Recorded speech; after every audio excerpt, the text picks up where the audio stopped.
Hi all, welcome back. അപ്പോൾ ഇന്ന് നമ്മൾ ചോറ് വെച്ചിട്ടുള്ള ഒരു സ്നാക്കാണ് കേട്ടോ ചെയ്യുന്നത്. അപ്പോൾ ചോറൊക്കെ ബാക്കിയുണ്ടെങ്കിൽ നമുക്ക് 4 മണി ചായയുടെ കൂടെയൊക്കെ കഴിക്കാൻ എളുപ്പത്തിൽ ഉണ്ടാക്കാൻ പറ്റിയിട്ടുള്ള ഒരു സ്നാക്കാണിത്.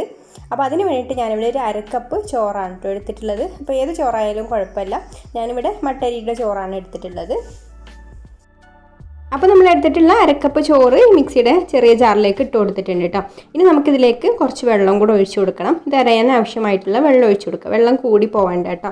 അപ്പോൾ ഞാനിപ്പോൾ ഇവിടെ ഒരു 1/3 കപ്പ്, അതായത് ഒരു 5 ടേബിൾ സ്പൂൺ വെള്ളമാണ് ഇതിലേക്ക് ഒഴിച്ചു കൊടുക്കുന്നത്.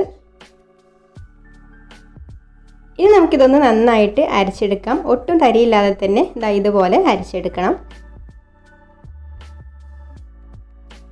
ഇനി നമുക്കിതിലേക്ക് ഒരു ചെറിയ സവാള ഇതുപോലെ ചെറുതായിട്ടൊന്ന് അരിഞ്ഞെടുത്തത് ഇട്ട് കൊടുക്കാം.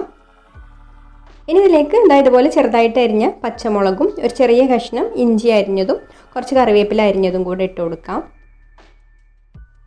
ഇനി നമുക്കിതിലേക്ക് 1 കപ്പ് മൈദ ചേർത്ത് കൊടുക്കാം. അപ്പോൾ നമ്മൾ 1/2 കപ്പ് ചോറിലേക്ക് 1 കപ്പ് മൈദയാണ് കേട്ടോ എടുക്കുന്നത്. അപ്പോൾ നമ്മൾ എത്രയാണോ ചോറ് എടുക്കുന്നത് അതിൻ്റെ ഇരട്ടി അളവിൽ മൈദ എടുത്താൽ മതി. പിന്നെ പാകത്തിനുള്ള ഉപ്പും ഒരു നുള്ള് ബേക്കിംഗ് സോഡയും കൂടി ചേർത്ത് കൊടുക്കുന്നുണ്ട്. ഇനി നമുക്കിതിലേക്ക് 1 ടീസ്പൂൺ തൈരും കൂടി ചേർത്ത് കൊടുത്തിട്ട് ഇത് നന്നായിട്ടൊന്ന് കുഴച്ചെടുക്കണം. കൈകൊണ്ട് തന്നെ ഇതുപോലെ നന്നായിട്ട് കുഴച്ചെടുക്കുക കേട്ടോ. എന്നാലുള്ള ഉള്ളിയുടെയും കറിവേപ്പിലയുടെയും ഇഞ്ചിയുടെയൊക്കെ ഫ്ലേവർ ഇതിൽ നന്നായിട്ട് കിട്ടുള്ളൂ.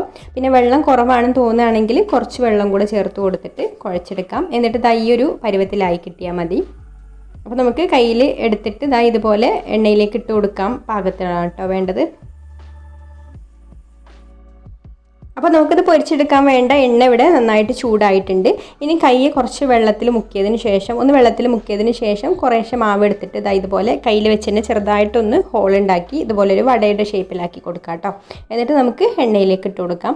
അപ്പോൾ കയ്യിൽ വെള്ളമാക്കിയിട്ടില്ലെങ്കിൽ ഈ മാവ് കയ്യിൽ ഒട്ടി പിടിക്കും കേട്ടോ. അപ്പോൾ കയ്യിൽ വെള്ളമാക്കിയിട്ട് വേണം നമ്മൾ ഇതുപോലെ കയ്യിൽ വെച്ചിട്ട് ഒന്ന് ഷേപ്പാക്കി എടുക്കാൻ. ഇതുപോലെ തള്ളവിരൽ വെച്ചിട്ടൊന്ന് നടുക്കൊരു ഹോൾ ഉണ്ടാക്കി കൊടുത്താൽ മതി. എന്നിട്ട് എണ്ണയിലേക്ക് ഇങ്ങനെ ഇട്ട് കൊടുക്കാം.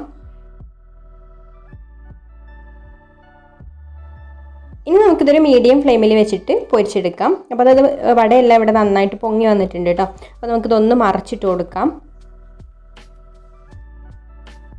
അപ്പോൾ ഇടയ്ക്ക് ഇതുപോലെ തിരിച്ചു മറിച്ചൊക്കെ ഇട്ട് കൊടുത്തിട്ട് 2 സൈഡും ഒരുപോലെ ഈ ഒരു കളറായിട്ട് വരുമ്പോൾ നമുക്ക് കോരിയെടുക്കാം. അപ്പോൾ നമ്മുടെ ചോറ് വെച്ചിട്ടുള്ള ഒരു അടിപൊളി വട ഇവിടെ റെഡി ആയിട്ടുണ്ട്. ഇതിലേക്ക് ഞാൻ നല്ല എരിവുള്ള ചട്നിയാണ് കേട്ടോ ഉണ്ടാക്കിയെടുത്തിട്ടുള്ളത്, തേങ്ങാ ചട്നി. അപ്പോൾ നല്ല ചൂടോട് കൂടി തന്നെ കഴിക്കുമ്പോഴാണ് കേട്ടോ കൂടുതൽ ടേസ്റ്റ് ഉണ്ടാവുക. തണുത്ത് കഴിഞ്ഞാൽ അത്ര ടേസ്റ്റ് ഉണ്ടാവില്ല.